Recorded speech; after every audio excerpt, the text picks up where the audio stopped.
We are with Professor Mark Alexander, who's running for State Senate in the 34th Legislative District. Professor, when we interviewed you last summer, you talked about building an operation and building a movement for your candidacy. Your opponent has captured the party line. What do we tell voters about the differences between you and your opponent? Why should they vote for you? Well, we tell the voters every day that if they want a change in the leadership and energy that they're getting in terms of the representation of the 34th District, then they'll come with me. Year after year, we see the same things happen in Trenton.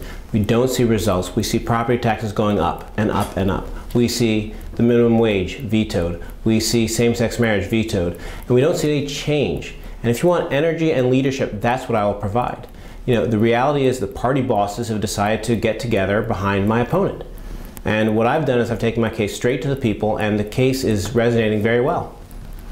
How is the campaign going in terms of fundraising and interest among the constituents? The campaign is going great in every regard. In terms of fundraising, the fundraising, every quarter I've met and exceeded my goals. I've actually raised more money in this period than Senator Gill without any kind of institutional support.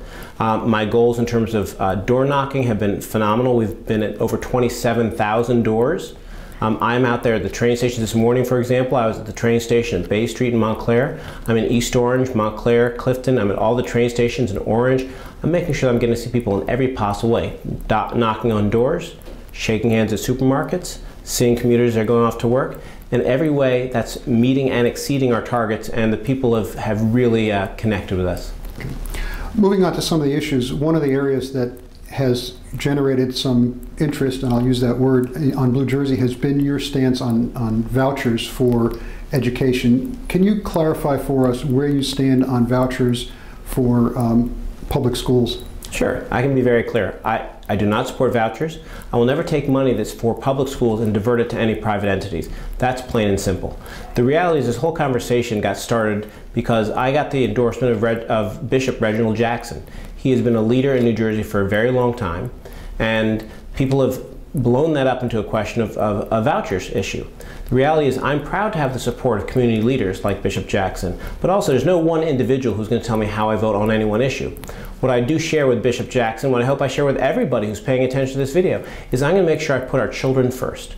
I'm going to make sure that I'm open to every option for how we help our children. As a parent of 4 kids in the public schools right now, as a teacher myself, as a man who cares deeply about equality, we can do nothing less than put our children first, and that's what I'm going to do all the time. So what specifically would you propose to put our children first? Well, I think, for example, what we need to do is we need to make sure that all of our kids are getting access to pre-K. You know, 3- and 4-year-olds should be making, that's where we need to make sure our kids start their learning. And when kids get to kindergarten and have not had any kind of early learning, they're already at a big disadvantage. We know this. There's no question about this in terms of whether there's a benefit. The question is whether we have the will and the desire and the leadership and the energy to make it happen. And those are the kind of things we must do to make sure we put our children first, to educate all children, to make sure everybody gets a quality education they deserve. On the other side of the education spectrum is higher education. We passed a $750 million bond issue last time around.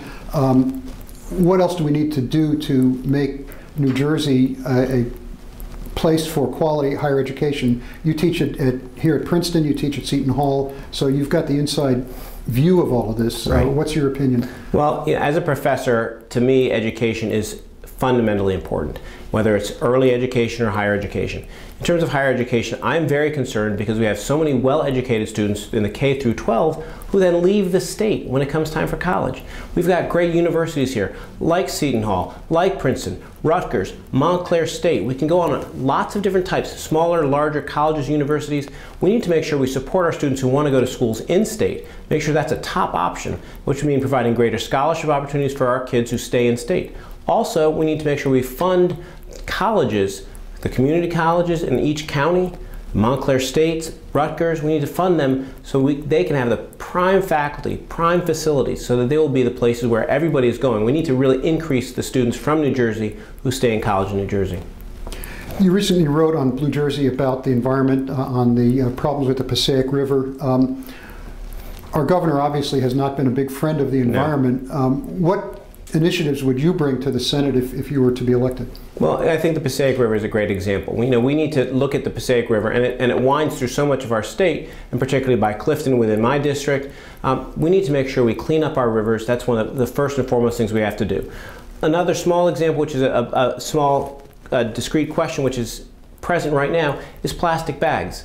Right? We see too many plastic bags out there. We've come to the point in time where we realize we've got to do something about this. So now we're talking about whether we're going to impose 5 cents, question of a fee of 5 cents for using plastic bags. We need to encourage people to change their behaviors to clean up where we're going. So prevent pollution in the first place, but also do things like dredging the Passaic and finding other ways to clean up where we have. And we have to absolutely push back against the governor who puts industry first and our environment second. Closely related to the environment is the whole area of energy. Again, the governor has not really been a friend of green energy. What kinds of things would you do in the Senate to make not only green energy more ubiquitous, but also create the jobs that go with it? Right, I think that's a good point. That what we can do is we can work on new energy sources, and we need to do it in a way that actually will both help us in terms of being clean, providing environmentally friendly, providing the energy we need, and to provide jobs. And so we can do that by exploring alternative sources and developing that more. Wind and solar are classic examples of that. And we need to do that. Also pushing towards a carbon tax, things like that. That could be very helpful. And also the governor's opted us out of the Regional Greenhouse Gases Coalition. So we need to push back on that. And again, we have to tell the governor he's pushing our state in the wrong direction.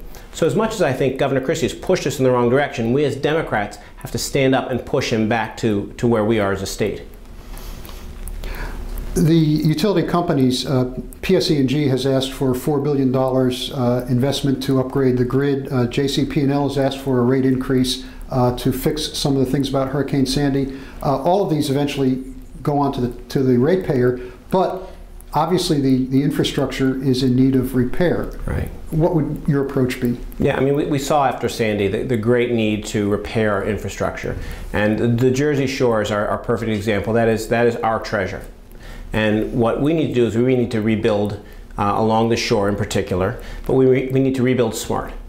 And the reality is we've got to put people to work rebuilding in a way that will survive the next time another storm comes along. Because what we know is that we saw Sandy, and we know there's going to be another storm of some similar proportion at some point in the future. These are no longer once-in-a-century kinds of events.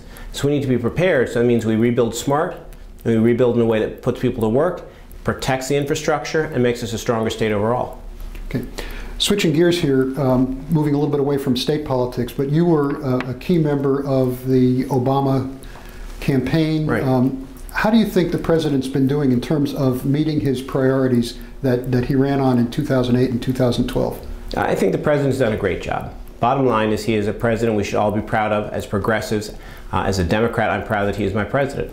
What he has done, first and foremost, you have to remember, he promised, he campaigned on health care. He delivered health care. Health care that was a plan that I wrote with him during the campaign, that then he got through a Republican opposition in the Congress, that then was okayed by a Republican-leaning Supreme Court. So he's made a change for all of us. A priority, which is a top priority, is getting health care for all Americans. That's a #1 goal which he achieved. He's also done other great things, like putting 2 outstanding justices on the U.S. Supreme Court. 2 women who are great leaders in our bench and who are going to be role models going forward. I think the president's done a great job in the face of opposition every day from people who simply don't want him to be president. Okay, Professor Alexander, any closing remarks before we end this interview? Closing remarks. I guess I would just say to all the folks watching this on Blue Jersey or elsewhere, what I'm proud of is I've taken a campaign built on the same basic model as we had in the Obama campaign we were just talking about. And it's about empowering people every day. I take my case to voters every day and I talk to them about the things I care about. And I'm always happy to hear from folks about what I'm doing. VoteMarkAlexander.com is my website. You can always check out where I stand. And as a legislator, I will always be present and I will always lead on things that matter. So I would hope that folks tune in. Ultimately, I hope the voters of the 34th District vote for me. And I thank you all for your time and paying attention to this. Thank you, Mark Alexander. Thank you.